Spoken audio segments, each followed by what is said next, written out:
All right, with critics streaming cover-up, President Obama went on the defensive yesterday, insisting that he called the Benghazi attacks terrorists just days after the attack.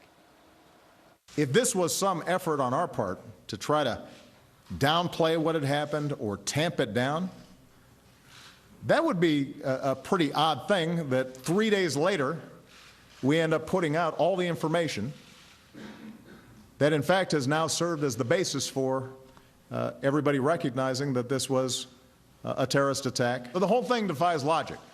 That's the same look he had against Mitt Romney. Fox News legal analyst Peter Johnson Jr. says the commander-in-chief is contradicting himself and joins us this morning. In what way, Peter? Big time, and it's a weak defense, and he looks weak in making the defense because he knows what he said at the United Nations about 2 weeks later after the attack. Was he talking about the video? Let's watch the tape. And that is what we saw play out in the last 2 weeks. As a crude and disgusting video sparked outrage throughout the Muslim world. Now, I have made it clear that the United States government had nothing to do with this video. I know there are some who ask, why don't we just ban such a video? There are no words that excuse the killing of innocents. There's no video that justifies an attack on an embassy.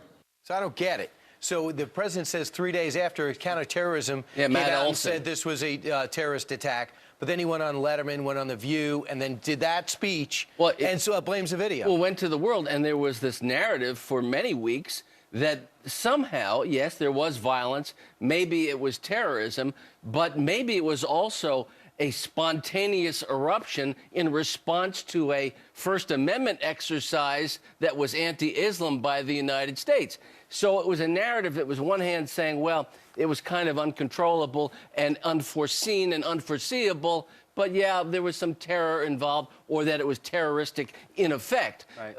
The narrative was absolutely false, and obviously it was designed to be false. So for the president to say now, well, no, we fessed up 3 days later, when 2 weeks later he's talking at the UN 4 or 5 or 6 times about a video to give the to imply that this was what the cause was. He's wrong. Yeah, when Pat Smith's mom heard from Hillary Clinton days after, when the body came back, we're going to really prosecute that producer of that movie. What were they talking about there? Are they not telling the truth to the family of those who lost their life? Meanwhile, look at this poll, and independents were asked, what do you think about the honesty of the Obama administration when it comes to this incident? 30% said honest, 48% dishonest, 22% don't know. The only sideshow that the president was talking about was the pitch card, the talking points that was propounded by the White House and state and CIA. That was the sideshow. This is the real performance, to see what happened to our government in those many weeks and in these months. And does the cover-up continue day after day based upon what we heard from the White House yesterday? All right, Peter, thanks. 11 minutes now before the top of the hour.